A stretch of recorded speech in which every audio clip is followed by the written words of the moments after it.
आगे का बोलो। हाँ ठीक है, क्या बचेगा 16, तो 16 से बताना है। Yes sir. मतलब 15 तक कंप्लीट है पूरा, अब हो जाएगा ना। तो 16 से हम लोग आगे देखते हैं। कह रहा है सिर्फ कीजिए कि वो इतना इतना तो इतना दीर्घवृत्त को नोटिस करता है। बहुत सिंपल सा क्वेश्चन और इम्पोर्टेंट सा क्वेश्चन है। क्या दिया है, क्या किसी को याद है 16 से आपने पूछा है ना? जी।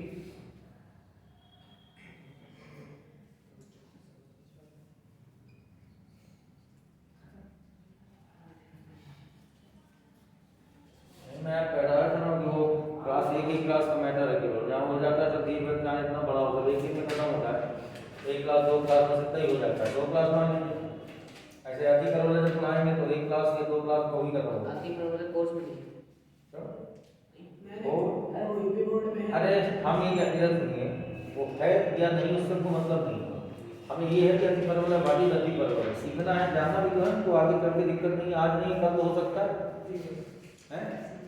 खाली याद आपके कोर्स में 20 का पहाड़ा नहीं है, पर भविष्य में नहीं हो सकता है, तो आगे को देख के चलना है, थोड़ी है नहीं से कोई लेना देना नहीं। हाँ अलग मैटर है, आज से सवाल आपको लगाइए नहीं आते, लेकिन जैसे ज़्यादातर इस तरह लगाए परवल में 36 लगाए पर्याप्त हो गया, इसमें आपने लगाई तो किसमें जितने हैं मतलब कितने हैं 20 है, 15 16 17 18 सेम लगा लो, नहीं लग रहा है पूरा पूरा पूरे उदाहरण भी आपको लग रहा है, क्यों पूरे एग्जाम्पल भी लग रहे हैं, बस कॉपी बनाए रहो और लगा लगा के करो। और तुम लोग मैं देख रहा हूँ काफी दिन से वर्क करिए, लिख कर करो, कंप्लीट करो।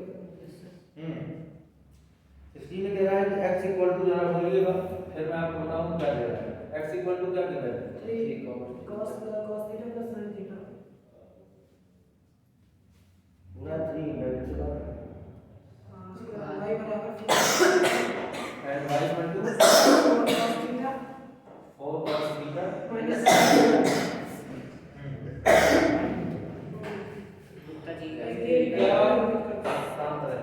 क्या आपने आपको ये बताया था कि दीर्घवृत्त के जो पैरामेट्रिक इक्वेशन, यानी इसी को हम लोग बोलते हैं प्राचल, क्या बिंदु, प्राचल बिंदु में आप जानते थे x बराबर और कॉमा y बराबर होता, तो इसमें इसके निर्देशांक क्या होते हैं, a cos थीटा और समझना मेरी बात ध्यान से b sin थीटा। ये प्राचल बिंदु कहते हैं, अगर इन्हीं को मैं x बराबर a cos थीटा लिख देता और y बराबर a sin थीटा लिख देता, तो ये कहलाता है कि ये इसके प्राचलिक समीकरण होते हैं, पैरामेट्रिक इक्वेशन कहलाता है, माने समीकरण। और ये पैरामेट्रिक इक्वेशन या प्राचलिक बिंदु ऐसे लिखे जाते हैं, ये पैरामेट्रिक पॉइंट कह लीजिए।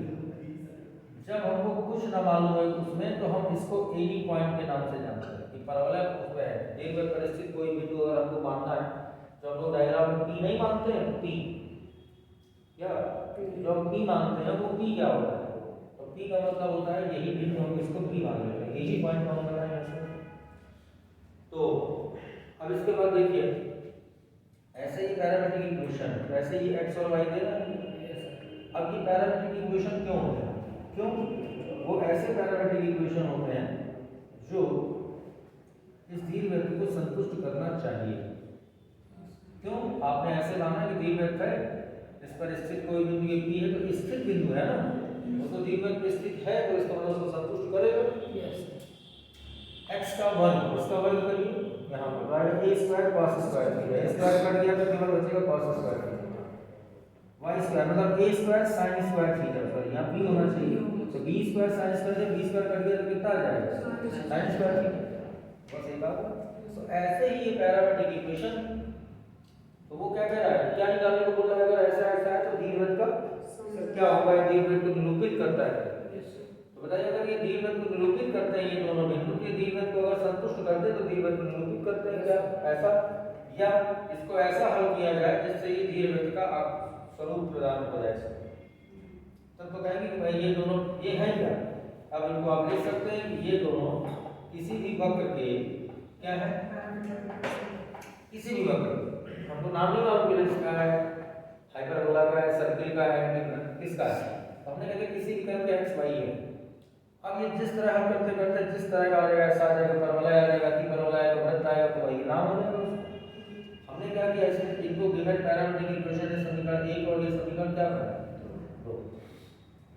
इन्हीं को हल करके मैंने कह दिया कि from equation first and second समीकरण 1 और 2 को क्या हम ऐसे लिख सकते हैं कि x = 3 = cos theta plus sin theta और अगले को लिख सकते हैं y = 4 इक्वल टू कितना cos थीटा माइनस ऐसा। ये समीकरण हो गया 3 और क्या 4 दोनों को वर्ग करके जोड़ दो। क्या करें स्क्वायरिंग एंड एडिंग वर्ग करके इनको जोड़ दिया जाए तो LHS वर्ग होकर जुड़ेगा तो x² 9 प्लस वो 16 बनेगा equal to a plus b का होल स्क्वायर तो cos square theta plus sin square theta plus 2 sin थीटा इनटू और प्लस जोड़ना है वर्ग इसको a माइनस b का वर्ग तो cos square theta plus minus ऐसा ये और ये एक होता है ये एक होता है तो एक एक तो आंसर आया x² 9 plus y² 16 equal to देखिए किसको प्रदर्शित कर रहा है एल्स को 2 आया हां 2 भाग दे दूंगा मैं अभी कह रहा है कि दीर्घवृत्त को प्रदर्शित करता है तो कहते हैं हां करता है क्यों क्योंकि ये बल लाना अपने ऊपर डिपेंड करता है जब यहां पे बल लाएंगे तो यहां 18 हो जाएगा यहां 32 हो जाएगा बस ये दीर्घवृत्त को प्रदर्शित करता है इस तरह से xy करना होता है हमेशा xy अगर थीटा में तो आप ये समझ जाइए थीटा विलुप्त करना है क्या करना है तो थीटा को विलुप्त कर दीजिए तो विलुप्त करने पर तभी आएगा ठीक 16 हो गया आपका आइए 17 पर उस दीर्घवृत्त का इक्वेशन फाइंड करिए जिसके लघु अक्ष की लंबाई नाभियों के बीच की दूरी के समान हो और नाभि लंब 10 हो एक बार रिपीट करिएगा सॉल्यूशन 17 हां बताइए जरा उस दीर्घवृत्त का समीकरण ज्ञात कीजिए जिसके लघु अक्ष की लंबाई एक सेकंड गिवन दैट हमको ऐसा बोलना है लघु अक्ष को हम लोग क्या बोलते हैं हम लोग माइनर एक्सिस क्या दिया लघु अक्ष की लंबाई हाँ बराबर नाभियों के बीच की दूरी के समान हो एक सेकंड नाभियों के बीच की दूरी के क्या है ऐसा दे रहा है प्रश्न लघु अक्ष की लंबाई नाभियों के बीच की दूरी के बराबर क्यों और साथ ही साथ दे रहा होगा तथा नाभिलंब कितना है 10 इकाई इतना उसने क्वेश्चन दे रहा ऐसे क्वेश्चन आते हैं पेपर में इस तरह का लघु अक्ष इसका आधा है ये इसका तिहाई है अभी बताया था लघु अक्ष इसका आधा है तिहाई है बटे तो यही सब पेपर में सबसे ज्यादा आता है तो क्या हुआ कहने का मतलब ये हुआ कि लघु अक्ष क्या होता है 2b अर्ध लघु अक्ष तो नहीं दे रहा केवल लघु अक्ष लिखा है हाँ नहीं तो अर्ध लघु अक्ष कहता तो इसका आधा आधा मतलब b हो जाएगा अच्छा तो 2b नाभियों के बीच की दूरी आपने पढ़ रखी है होती है ना इसमें 2 से 2 काट दीजिए तो आपको एक रिलेशन मिला b बराबर कितना नाभिलंब होता है आप जानते हैं नाभिलंब का मतलब होता है 2b² अपॉन a बराबर 10 नहीं यहाँ पे b² का मान रख दिया जाए तो b² अपॉन a बराबर 5 आएगा तो b² का वर्ग करेंगे आप तो a² बटे a आएगा बराबर 5 a से a काट दीजिए ae² बराबर 5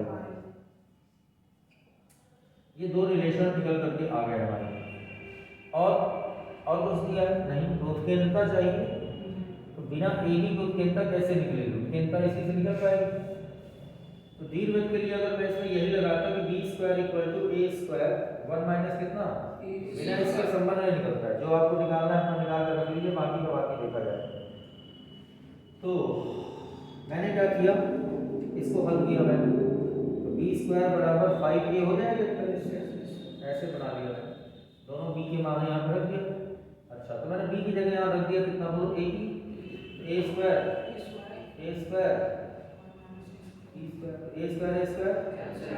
लाके यहाँ जोड़ दीजिए तो 2e² बराबर 1 तो e बराबर 1/2 e का मान यहाँ पे रख दिया जाए तो a और b मिलेगा यहाँ से इसको और हल कर लीजिए b² क्या आएगा a² बराबर कितना ये बनेगा ae² बराबर कितना a और e² का मान रख दिया जाए इसमें a और e² यहीं के बाद समीकरण 2 बना लीजिए ये समीकरण क्या बना लीजिए 1 तो जब ये a निकल आएगा तो आप कहेंगे समीकरण 1 से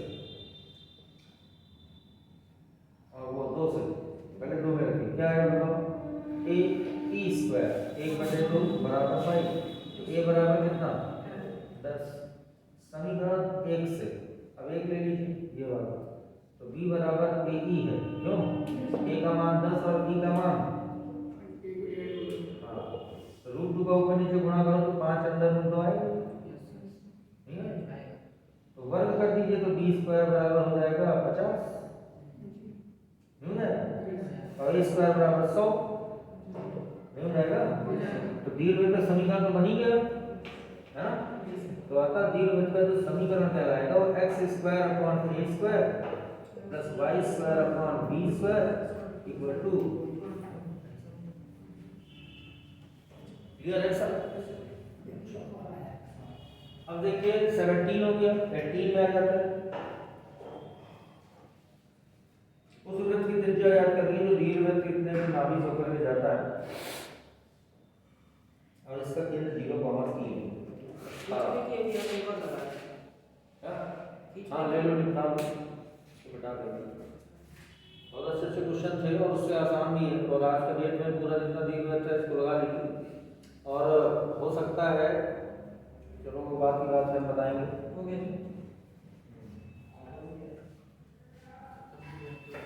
अब आप ये समझिए कि अगर इसका हम लोग डबल डेली यूज करें, डबल टाइम, अगर डबल टाइम हम आपको देने लगे पता ना चले कि हफ्ते में कहाँ है सब तो आगे बढ़ते हैं हम लोग इसी क्रम में, ठीक है।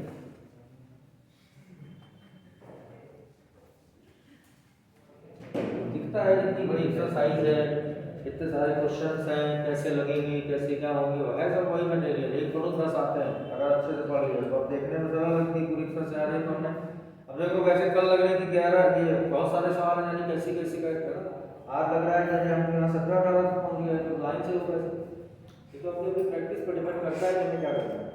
18 देखिए जरा गौर से, कह रहा है कि वृत्त की त्रिज्या क्या करना है, हाँ ध्यान से सुनिएगा। 18 में कह रहा है कि वृत्त की त्रिज्या ज्ञात करिए, ठीक है भाई, त्रिज्या हम निकाल लेंगे, कोई बात नहीं। आगे कब निकालेंगे, कह रहा है दीर्घवृत्त की नाभि से होकर के जाए ऐसा वृत्त निकालो, दिया है। Thank you.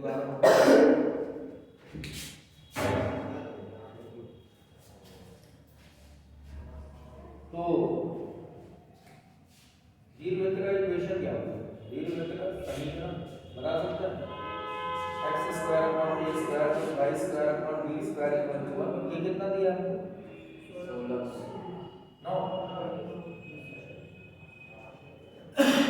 तो बताओ जरा इस दीर्घवृत्त के कह रहा है कहां से, नाभि से होकर के, इसके नाभियों के निर्देशांक, तो हमको नाभि a की कॉमा 0 होता है, क्या होता है, तो हियर आपने इसकी कंपेयर की और डायरेक्ट लिख दिया हियर a बराबर 4 और b बराबर 3, क्यों सही है बताओ, तुलना कर लो, लिख लिया। जब कॉपी में आप लगाते हैं तो लिखा करिए जैसे कि दीर्घवृत्त की मानक समीकरण से तुलना करने पर a स्क्वायर और इतना b स्क्वायर इतना तब इतना है, एक मान b से बड़ा उसके इतना पता नहीं है उसको लगाइए, कौन सा वाला, जब a बड़ा हो b से वो वाला, यानी b स्क्वायर बराबर a square 1 minus b square, formula लगा दिया जाए, वैल्यू रखिए b स्क्वायर हो गया 9 और ये हो गया 16, 1 माइनस b स्क्वायर 9/16, 1 माइनस बराबर e स्क्वायर, समझ रहे हैं कितना आएगा 7/16 √7/4, इसकी वैल्यू बनी है 18। अब आपको कह रहा है तो हम लोगों ने क्या बोला था, इसकी नाभियां चाहिए, इसकी जो नाभियां होती हैं वो होती हैं प्लस माइनस a की कॉमा 0, क्यों तो प्लस माइनस a की कॉमा 0 चाहिए, अर्थात प्लस माइनस a की वैल्यू 4, e की वैल्यू √7/4, अर्थात क्या बनेगा प्लस माइनस √7 कितना, तो कह रहा है उस ऐसे वृत्त का इक्वेशन बताइए, वो त्रिज्या बताइए जो इसकी नाभि से होकर के जाता है, यानी यहाँ से वृत्त है होकर जा रहा है, इसकी नाभि से होकर के जाता है, फिर और उसका एक साथ और कोई कंडीशन दिया जिसका केंद्र कितना, आप समझिए, आपने देखा कि अतः वृत्त का समीकरण वृत्त का समीकरण जिसका केंद्र 0,3 हो। बताइए क्या होता है, x माइनस एच का whole square plus Y minus A का होल स्क्वायर बराबर r स्क्वायर। फिर कह रहा है कि यह वृत्त, यह जो वृत्त है कहाँ से जा रहा है भाई, ये तो कह रहा है दीर्घवृत्त की नाभि। दीर्घवृत्त की नाभि कौन सी है, प्लस माइनस √7,0 से होकर जाता है। ये है क्वेश्चन का अर्थ। कह रहा है जो वृत्त है वो दीर्घवृत्त की नाभि से होकर जाता है, तो पहले उसके दीर्घवृत्त की नाभि ही निकालिए, पहले ए और ई बना दो। अब इसको सेटिस्फाई कराइए x और y में। इसमें x का मान कितना है, √7 का वर्ग 7 प्लस y की जगह 0 रखिए 3 का वर्ग 9 और r स्क्वायर 9 7 16 तो r बराबर, ये वृत्त की त्रिज्या होगी। समझ आया, ये निकाल ऐसे।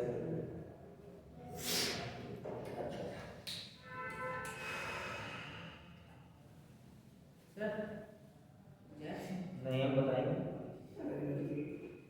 मैं बताऊंगा तो सीधे बिना शोर शराबा किए बिल्कुल आप करिए।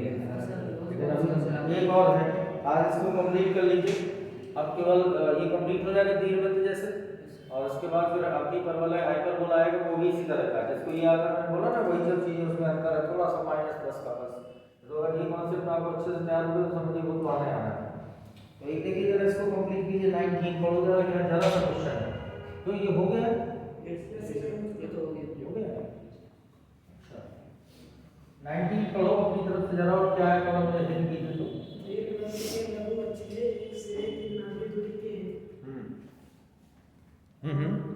नाभियों के बीच की दूरी 2h है। तो दीर्घवृत्त का समीकरण क्या होता है?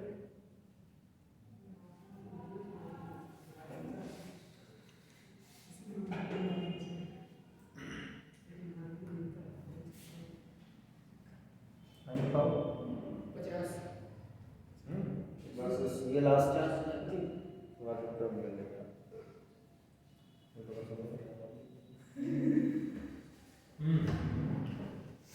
क्या होता है देखिए जरा 19 में, दीर्घवृत्त लघु अक्ष के एक सिरे की नाभि दूरी कितनी है, लघु अक्ष के, लघु अक्ष होता है कोई, लघु अक्ष y वाला होता है, एक सिरा पॉजिटिव डायरेक्शन में होता है, एक कहाँ होता है, तो एक सिरा दे रहा है, क्या दे रहा है, हाँ ठीक है ना। एक सिरे की नाभि दूरी कह रहा है कितनी है, और नाभियों के बीच की दूरी कितनी है, तो नाभियों के बीच की दूरी क्या होती है, 2a है ना। तो एक तरीके से कह रहा है नाभियों के बीच की दूरी कितनी है, 2h।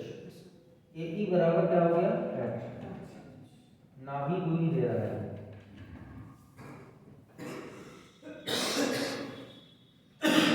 ठीक है ना। और साथ ही साथ क्या दे रहा है कि लघु अक्ष का क्या दे रहा है, एक सिरे की नाभि दूरी के, अच्छा लघु अक्ष के एक सिरे की नाभि दूरी के है, एक सिरे की नाभि दूरी के, हाँ ठीक है। बताओ क्या लिखना है इसमें, ए है, इसी टाइप का कुछ बनेगा, इसके पहले जैसे ठीक पढ़ना है। ए दिया है नाभि दूरी एक सिरे की, जैसे आप जानते हैं कि लघु अक्ष ये है ना, कुछ एक सिरा, एक सिरे से नाभि दूरी कहीं से भी, तो नाभि क्या है, ये वाली नाभि क्या होगी, ए कॉमन 10 वाली, एक सिरा लेना दूसरा सिरा यहाँ से, और ये पॉइंट कौन सा होगा, 0, अरे वाई है ना, क्यों होगा कि नहीं होगा, ये टोटल 2 भी होता है, तो इतना ये हो जाएगा। तो इन दोनों बिंदुओं के बीच की दूरी है वो कह रहा है कितनी, k। आगे ना समझ, सबसे जितना बना दिया, तो दोनों के बीच की दूरी बताओ, 0 माइनस ए का वर्ग बनेगा ना, और b माइनस 0 का वर्ग बराबर k स्क्वायर, वर्ग कर दिया। अब ये ए का मान कितना है, ध्यान रख दीजिए समीकरण 1 में, तो आपने लिखा कि समीकरण 1 से बताओ h square plus b square बराबर k स्क्वायर, तो b स्क्वायर इक्वल टू हो गया k square minus h square, किसकी वैल्यू क्या है? B square. अब एक सूत्र लगाइए इसमें, B square equal to A square 1 minus, अब बी स्क्वायर की जगह इतना रख दो, ए का मान यहाँ से रख दीजिए, तो किसकी वैल्यू क्या आएगी? ई। लेकिन हमको क्या है, तो ये ई का मान यहाँ से रखो, मतलब ई बराबर एच अपॉन कितना? ए। क्यों? और इसकी जगह इतना, तो के स्क्वायर माइनस एच स्क्वायर, और ए का मान ए स्क्वायर रहने दो, और 1 माइनस ई का मान एच स्क्वायर अपॉन एलसीएम ले लोगे इसका, तो ए स्क्वायर माइनस एच स्क्वायर बनेगा, के स्क्वायर माइनस कितना? ऐसे को समझ में आ रहा है संबंध क्या निकल के आएगा? माइनस एच स्क्वायर कैंसिल हो गया, तो के बराबर ए आएगा। क्या आ जाएगा? ए बराबर ए आ जाएगा। तो आप यहाँ ए रख देंगे ऐसे, तो बी का मान निकल आएगा, और ए का मान के है ही अपने पास, तो ए हो गया बी हो गया। अब दीर्घवृत्त के समीकरण में रख दिया जाए तो आंसर आ गया। मिलाओ जरा आंसर आ जाएगा, चेक कीजिए लगभग में क्या आ रहा है।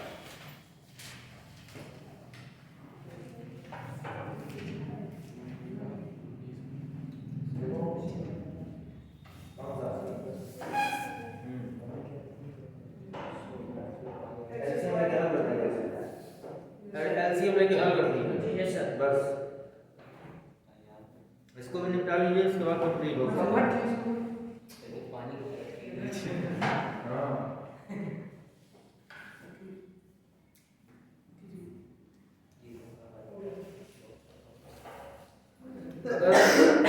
अगर सुनिए अपना लिखाओ, अगर आप लोग 10 मिनट लेट जाओ तो दिक्कत है। अरे थोड़ा टेंशन होता है। दो विशेष वजह है, वो अभी आपको बाद में बता दी जाएगी। दो विशेष वजह ये है, बताता हूँ, आदत में लेट कर जाएगी, ठीक है।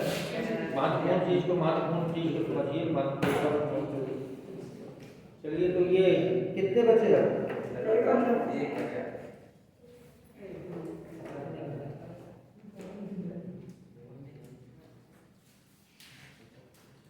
ठीक है, अति परवल बैठो।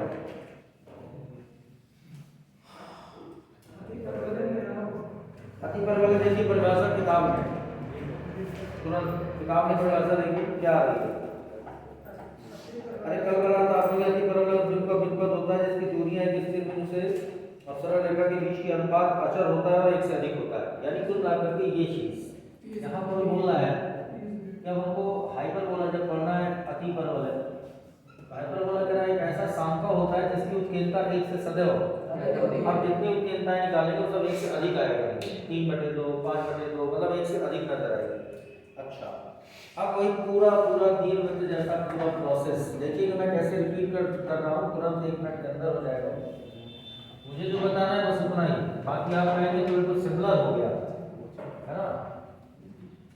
आधे 10 मिनट की बात कही गई है, 10 मिनट में अति परवल आधा खत्म हो जाएगा। देखिएगा जरा होता है कि नहीं, और फिर आप घर में कर पाते हैं कि नहीं, ध्यान से सुनना है बस केवल मेरी बात।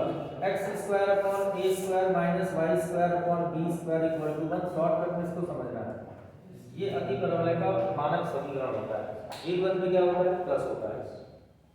दूसरी चीज उसमें जिसको दीर्घ अक्ष बोलते थे उसको यहाँ पर अनुप्रस्थ अक्ष बोलते हैं। क्या बोलते हैं? ये पूरे ही होती है और ए डैश ही होती है।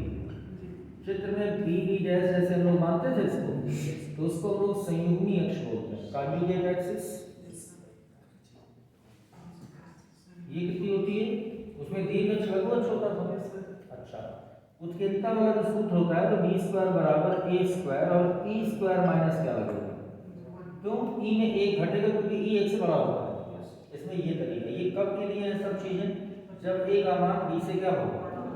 बाकी जो आपने शीर्ष दीर्घवृत्त का पढ़ा, नेता पढ़ी, नाभि पढ़ा, नाभिलंब पढ़ा, नाभि की बीच की दूरी पढ़ी, केंद्र पढ़ा, नाभि जीवा पढ़ा, नाभिलंब की लंबाई पढ़ा, जितना भी पढ़ा और जो पढ़ा वो वही होता है, सेम जो दीर्घवृत्त में था वो इसमें भी होता है। क्या अब ये क्या है तो आप समझ गए मैंने जो बोला। कोई भी किताब, ठीक है, इतना मैंने अभी आपको डायरेक्ट शॉर्टकट में हिंट दिया, ये अति परवल है। जरा करना कुछ नहीं है, किताब में पलटाते जाइए, बस जहाँ मैं आपको बताऊँ 2 मिनट में लिख जाएगा। क्या कल हमने किसी तरीके से दीर्घवृत्त का समीकरण प्रूव किया था कि कैसे आया था वो? PS बराबर EPM लगा दिया। तो इसमें अति परवलय में PS बराबर EPM लगाया जाएगा, तो याद है उसके डेरिवेशन की आवश्यकता नहीं है। हाँ, जरा देखो इसमें अति परवलय संबंधी परिभाषाएं लिखा है एक जगह पे 356 पेज पर। शीर्ष पढ़ो, क्या वही जो पहले थे? क्यों? ठीक है ना। अनुप्रस्थ और संयुग्मी अक्ष पे देखो जरा, अनुप्रस्थ और संयुग्मी अक्ष a डैश बराबर 2a दिया नीचे और b डैश बराबर 2b दिया। पैराग्राफ के अंत में देखो डायरेक्ट लिखा हुआ है भाई, tan 0 0 ही है। अच्छा, एक की जो परिभाषा बोले समकोणीय अति परवलय का, जिसके दोनों अक्षों की लंबाइयां बराबर हो, यानी a और b बराबर होते हैं। यहाँ पर a और b बराबर हो तो बताओ क्या आएगा? x² - y² बराबर a²। यहाँ भी a लिख दिया है, तो इसको कह रहा है इस प्रकार के अति परवलय को समकोणीय अति परवलय बोलते हैं। ये उसकी परिभाषा है।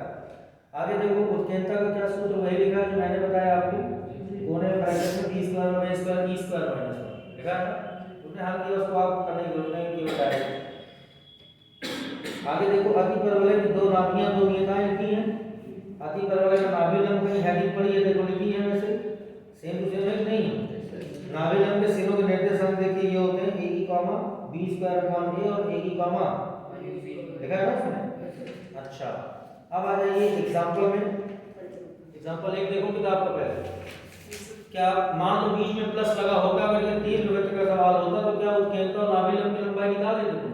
तो मान लो भी निकाल देते कहेंगे अति परवलय में ये सिर्फ लगा कर a और b वैसे मिल जाएगा जैसे पहले तुलना करने से मिल रहा था। ये इसमें अब सुनो, उसमें जब लोग इसमें प्लस वाले से तुलना करके a b निकाल के और ये वाला सूत्र लगाते थे तो उसमें 1 - c² होता, तो इसमें क्या होगा?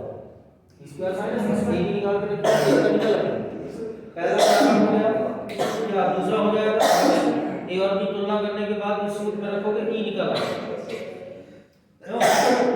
तीसरे में तुलना करके पूरा निकालना, शेष नाभि लंब नियता दीर्घवृत्त क्यों भाई? अच्छा, इसके बाद नाभियां दिए हैं, नाभियां क्या होती है? AE, 0 तो AE बराबर 5, अनुप्रस्थ अक्ष होता है 2a बराबर 8 तो a बराबर 4, तो a मिल गया, e निकल आएगा, b निकल आएगा, दीर्घवृत्त निकल आएगा। क्यों? छठवां देखो क्या क्या दिया है, नाभि उत्केन्द्रता नियता PS बराबर EPM लगा नीचे कि नहीं लगा? कैलकुलेशन देखो लगा है ना, अभी आपने लगाया था। क्यों? अच्छा, सातवां भी यही है, नाभि दिया है, नियता दिया और क्या दिया है? उत्केन्द्रता। क्यों? उदाहरण 8 में दो अति परवलय की उत्केन्द्रता E1 E2 है, तो दो समीकरणों के लिए दो उत्केन्द्रता निकाल के LHS में रख दीजिए तो RHS एक आ जाएगा। ये सवाल पेपर में आता है। अच्छा, नवा सवाल देखो एग्जांपल का, क्या आप लोगों ने पूर्ण वर्ग बना के पीछे दीर्घवृत्त बनाया था, इसमें बीच में माइनस बन जाएगा, तो देखो अति परवलय बनाया आगे कैलकुलेशन में देखो डायरेक्ट देखो लास्ट में बना कि नहीं बना। अब उसमें से a और b का मान निकाल के e निकाल लिया तो उत्केन्द्रता निकल आई। ऐसे 10वां भी है। क्यों? 11 12 तुम्हारे अब नंबर का नहीं है, फिलहाल 13वें में आ जाओ। 13वां देखो, 13वें का पहला सवाल तुलना करके a और b निकालेंगे हम लोग, जो पूछ रहा है सब निकल आएगा। क्यों? शीर्ष नाभि लंब नियता।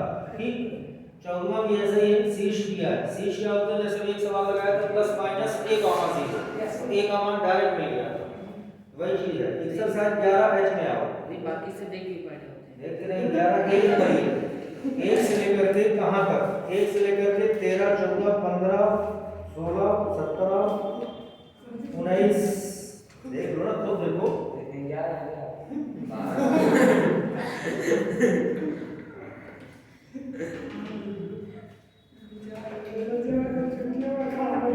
नहीं, हम तो काम बताएं केवल,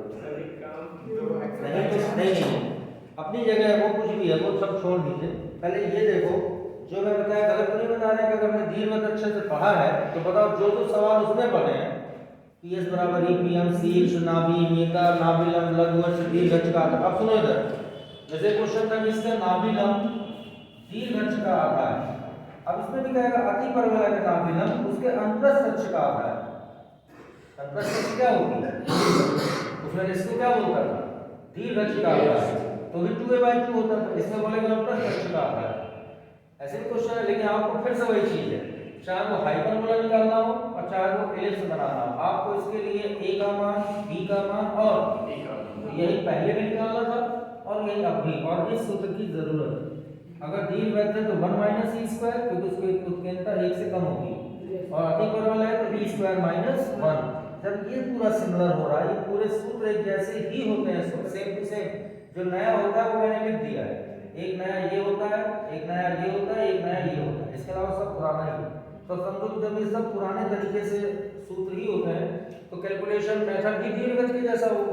माना ये जैसे मैंने इसमें पूरे एक्सरसाइज लगा के तुमको समझाई, वजह है कि जब आप इसको लगाएंगे तो वही बेस काम आएगा कि अगर शीर्ष नाभि दिए हैं तो ये किया था हमने, लेकिन पहले जब आप दीर्घवृत्त लगा के कंप्लीट कर लेंगे फिर इसको लगाने बैठेंगे तो एक तरह से टेस्ट होगा तुम्हारा, या खुद को लगाइए, खुद का टेस्ट लीजिए। जैसे मैंने अभी इसमें देख देख लगाया, जो आपके पास मटेरियल पहुंचा है, जब आप इसको देख देख लगाया तो आ गया। अब इस बार हम क्या देखना चाह रहे हैं, जब हमने जो पढ़ा है उसको इस पे चेक करो, लगा अंतर केवल प्लस और माइनस का ही, और कोई अंतर नहीं, इतना कर सकते हैं हो जाएगा। अति परिमेय लगाओ, ये देखो कि बचे कौन से जो नहीं आए, वो टेस्ट पूछ लिए जाएंगे आपको, ठीक है।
तो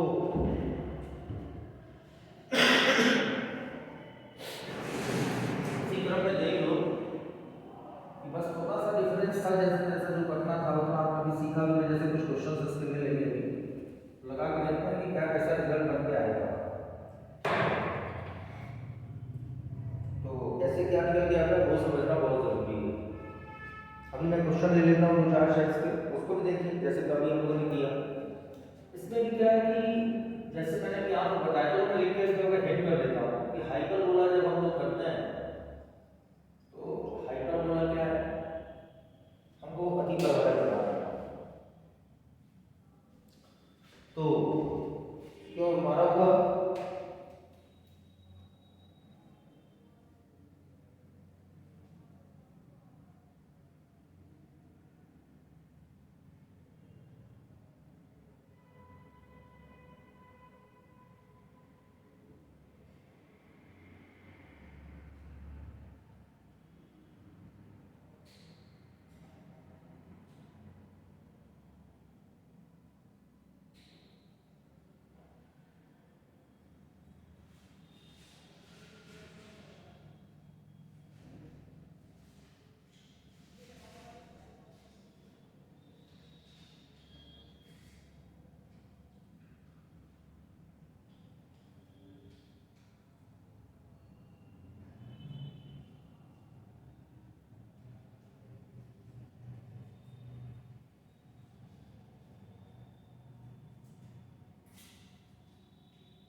तो देखिए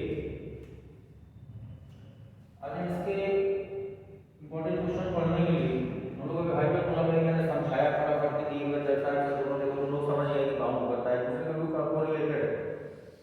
उसी क्रम में अगर हम ये देखते हैं इसका जनरल इक्वेशन का समरी बताता हूं, इसके ताकि हम लोग इस सवाल को कर सकते हैं। Summary x square minus a square upon y square upon b square equal to 1, ये इसका जनरल इक्वेशन कहलाएगा, जनरल इक्वेशन ऑफ इलिप्स, ठीक है। वो हाइपरबोला। अब यहाँ पर क्या है कि जो इसका एक्सिस होता है वो कहलाता है ट्रांसवर्स एक्सिस, ट्रांसवर्स अक्ष, ट्रांसवर्स एक्सिस की जो लेंथ होती है वो 2a होगी और एक संयुग्मी होगी दूसरी, तो कॉन्जुगेट एक्सिस की वैल्यू होगी 2b।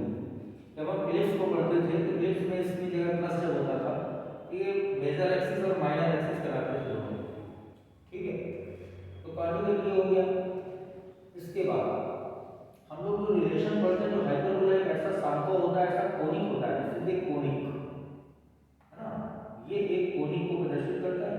और कोनिक कैसा है, जिसकी उत्केंद्रता क्या होती है, एक से सजा अधिक होनी चाहिए, ठीक है। अच्छा, तो अब क्या है, इसमें रिलेशन देखा जाए तो इसमें रिलेशन होता है b square equal to a square और e स्क्वायर माइनस 1। तो अब इसमें हम लोग इतना पढ़ने के बाद ये सब चीजें तब की आती हैं कि मैं हमने इसे कंपेयर किया, दिए गए क्वेश्चन से कंपेयर किया। और सवाल अगर इसमें और इलिप्स में हमको अंतर पता है, इलिप्स में क्या था, सेम टू सेम, हाइपरबोला में क्या है, सेम, ये दोनों चेंज है, इक्वेशन चेंज है, ये थोड़ा सा चेंज है, बाकी सब सुंदर है। जब वो पूरे मैटर एक जैसे हो सकते हैं तो सवाल क्वेश्चन वगैरह सब एक जैसा कॉन्सेप्ट है, बस सीधा लगाने का सिस्टम समझना है, तो पूरी प्रैक्टिस करें, इसको धीरे धीरे आता है, उसको अधिक करोगे ऑलरेडी ही आता है, आप ही समझिए, ठीक है। तो कहने का मीनिंग क्या हुआ कि अगर पहले केस पर पहले प्रकार का थी पढ़ा है, दूसरे प्रकार का भी जैसे पढ़ा वैसे एक तो समझ रहे हैं, ठीक है। अब यहाँ हम लोग क्या पढ़ते थे, इसका केंद्र है ना, केंद्र का मतलब इसका सेंटर, इसका सेंटर 100% 0 0 पर होता है। इसके बाद क्या होता है, इसके वर्टेक्स, जिसका वर्टेक्स यानी शीर्ष होता है वो प्लस माइनस a, 0 पर होता है। जो इसके फोकस होते हैं, जिसका फोकस होगा वो प्लस माइनस a, e, 0, ठीक है। जो इसकी डायरेक्ट्रिक्स होगी, डायरेक्ट्रिक्स जो होती है वो plus minus x equal to a upon p होगी, या और इसी को आप कह सकते हैं कि x minus a upon e equal to 0 और x plus a upon e equal to 0, ये दो नियताओं के समीकरण होते हैं। और प्लस माइनस का मीनिंग आप समझिए। अब यहाँ पर क्या है, फोकल डिस्टेंस क्या होती है, नाभीय दूरी, नाभियों के बीच की दूरी क्या होती है, 2a। अच्छा, इसके बाद लेटस वेक्टर क्या होता है, जब हम लेटस वेक्टर की बात करें तो ये भी 4a ही होता है, सही है, गलत है, ये परवलय का होता है। इसका क्या होता है, 2b स्क्वायर अपॉन a, लेकिन सब जगह पर यही शर्त लगेगी, मतलब when a is greater than 0 वो b, जब a की वैल्यू 20 बड़ी होगी तब ये सब चीजें आती हैं। तो इनको पढ़ने के बाद इसमें से सेंटर, वर्टेक्स यानी इसका केंद्र हो गया, शीर्ष हो गया, नाभि हो गई, नेता हो गई, नाभि दूरी हो गई, नाभि लंब हो गया, नाभि लंब जीवा का समीकरण भी यही कहलाएगा, लेटस वेक्टर ही होगा। सेंटर हो गया, नेताओं के बीच की दूरी आपने निकाली है ना, ये रिलेशन हो गया। जस्ट इसका अपोजिट जब हम पढ़ते हैं, जैसा कि हम लोगों ने पढ़ा, यही सब चीजें हम लोगों ने दीर्घवृत्त में भी जानी है कि ऐसा ऐसा इसमें हो सकता है। इसी का ठीक व्युत्क्रम जो हम लोग पढ़ते हैं कि मैं दूसरी कंडीशन जब हम लोग ले लेते हैं कि 20 ग्रेटर देन, तो यही सब चीजें चेंज हो जाती हैं। सेंटर सेम रहेगा 0 0 पर, वर्टेक्स चेंज होगा, जैसे दीर्घवृत्त में चेंज होता था 0, plus minus b, focus change होगा, यानी इसकी नाभियां जो हो जाएंगी 0, प्लस माइनस b की हो जाएगी, डायरेक्ट्रिक्स चेंज होगा, डायरेक्ट्रिक्स का चेंज होगा, ये हो जाएगा y equal two plus minus b upon e, focal distance change हो जाएगी, फोकल डिस्टेंस क्या हो जाएगी, 2be हो जाएगी, और नाभि यानी लेटस वेक्टर क्या हो जाएगा,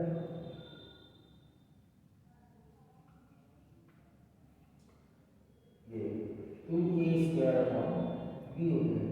और इस केस में जो रिजल्ट लगेगा इनके बीच में, square b square equal to e square minus 1 इसका सहारा लेगा और इसमें इसका सहारा लेगा। दोनों में थोड़ा सा बस ये डिफरेंस है, ऐसे तो हाइपरबोला देखते हैं, ऐसे ही दोनों को पैराबोला देखना है, ठीक है। तो इलिप्स और पैराबोला सिमिलर क्वेश्चन होते हैं, जैसे कि अभी बोला एक क्वेश्चन है ना, कि एक क्वेश्चन ले लिया जाता है इसका कि हमको अधिकरण का इक्वेशन निकालना है, समझ लो, और कंडीशन क्या दे रहा है कि गिवन दैट आपको दिया है कि जो इसका नाभिलंब होता है गिवन, जो इसका लेटेस्ट वेक्टर होता है वो कह रहा है इसके ट्रांसवर्स एक्सिस का, जो इसका ट्रांसवर्स एक्सिस होता है उसका हाफ है, ठीक है। लेटेस्ट वेक्टर हम लोग जानते हैं और इक्वल के केस में जब कुछ न दिया हो तो समझ लिया जाता है कि ए इज ग्रेटर देन बी, तो 2b स्क्वायर अपॉन a हो गया, तो 2b स्क्वायर अपॉन a मतलब ट्रांसवर्स एक्सिस 2a होती है, अपॉन में 2 आएगा। अभी पीछे तो लाया था हम लोगों ने, है ना, पिछली क्लास में, इसके पीछे वाली क्लास में ये पढ़ा था, है ना, उसके दीर्घ पढ़ा था। अब आज दूसरा यहाँ से इसको कैंसिल कर दिया तो वैल्यू बची 2b स्क्वायर कोस 2b square equal to a square, इसको यहाँ पर रोक देते हैं। अब दीर्घवृत्त के लिए हम कंडीशन जानते हैं, फार्मूला कि b square equal to a square और e स्क्वायर माइनस 1, तो b स्क्वायर की वैल्यू ना रख करके हमने a स्क्वायर की वैल्यू रखी 2b square e square minus 1, तो इससे b स्क्वायर कैंसिल होगा तो 1/2 इक्वल टू आएगा e स्क्वायर माइनस 1 या e स्क्वायर इक्वल टू हो जाएगा 3/2, तो e बराबर हो जाएगा √3/2। ये इसकी क्षमता है क्या, ये एक से अधिक होगी e स्क्वायर की वैल्यू एक से अधिक होगी, √3 की वैल्यू क्या होती है, अगर इसको सिंपलीफाई करें √2 का ऊपर नीचे मल्टीप्लाई कर देंगे, √3 की वैल्यू होती है 1.73 तो इसके 1.4 है, तो रूट के बाहर से करके क्या निकलेगी, इसकी वैल्यू 0 से अधिक 1 से अधिक आनी चाहिए। कैसे करके लोग e की वैल्यू निकाल सकते हैं, ठीक है ना, लेकिन वो कहना e का मान 1 से ग्रेटर आना चाहिए, इसकी वैल्यू 1 से सदैव ग्रेटर होनी चाहिए। वो तो मैंने बनाया क्वेश्चन इसलिए मैंने कर दिया। तो कहने को तो इसका 1/3 कर देगा, 1/3 में यहाँ 3b स्क्वायर है, जब यहाँ 3b स्क्वायर आता तो यहाँ 3 होता, तो यहाँ पर 3 होता, तो ये 3 1 4/3 होगा, जब ये 4/3 होगा तो e की वैल्यू हो जाएगी हमारी 2/√3। 2/√3 का मतलब ये हो गया कि 2 की वैल्यू से रूट का डिवाइड करेंगे तो इससे ग्रेटर है, तो उसकी स्टैटिस्टिक हो जाएगी, ऐसा। हाँ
इसको निकालने के लिए मैंने आपको बताया जैसे दीर्घवृत्त में पढ़ा था कि ये 3 चीजों की रिक्वायरमेंट होती है, ए बी और क्या, अगर आपको ये पता है तो कुछ भी चीज की पॉसिबल निकालने के लिए वो चाहे दीर्घवृत्त हो चाहे परिवृत्त, तो मेरे साथ इसको आप कर सकते हैं, x² 16 आएगा माइनस y² 9 आएगा इक्वल टू 1 हो जाएगा, तो a इक्वल टू यहाँ पर 4 आएगा और b इक्वल टू 3 आएगा, तो आपके पास कंडीशन लगेगी a is greater than b।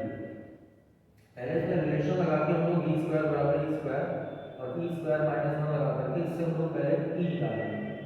तो जब ये ई निकल आएगा तो ई हो गया, ए और बी ऑलरेडी दिया हुआ है, तो ए बी की वैल्यू हम लोग रख करके इसको डायरेक्टली यहाँ पर कर सकते हैं सीधे सीधे। पहले से निकाल के ए और बी की वैल्यू वहाँ से निकाल कर रख दी क्रेडिट साइड में, तो कितना क्या इससे निकल आएगा। ये क्वेश्चन ऐसे लगाया जा सकता है। फिर एक दूसरी बारी आती है कि कैसा क्वेश्चन करेंगे हम लोग, इससे फिर सभी चीज़ें निकल आएंगी। जब ए और बी सब मिल गया, ए मिल गया, बी मिल गया, अब हमको ई मिल गया, अब ए बी ई निकल आया, तो इससे सब चीज़ें निकल आएंगी कि वो सेंटर पूछता है, वर्टेक्स पूछता है, फोकस पूछता है ना, डायरेक्ट्रिक्स पूछता है, ये सब इसी से निकल आएंगे। जितने भी हैं सब इसी से निकल जाएंगे। एक क्वेश्चन जैसे दिया जाता है कि 4x स्क्वायर प्लस का 9y स्क्वायर माइनस का 8x प्लस का 6y प्लस का 27 इक्वल टू 0। इस इक्वेशन को कह रहा है कि किसको रिप्रेजेंट करता है। अगर वो दीर्घवृत्त को रिप्रेजेंट करता है तो दीर्घवृत्त की सब चीजें हम बस से निकालेंगे। अतिपरवलय को रिप्रेजेंट करता है ये निकालेंगे। लेकिन वो कह रहा है केवल ऐसा एक इक्वेशन है कि किसको रिप्रेजेंट करता है उसकी उत्केन्द्रता क्या है ओनली। पहले इसको घूमकर बना के ये देखेंगे क्या कि किस टाइप का दीर्घवृत्त बनेगा, अतिपरवलय बनेगा, तब इसके फॉर्मूले में इस करके हम लोग करेंगे। कभी ये क्वेश्चन इसका पिछले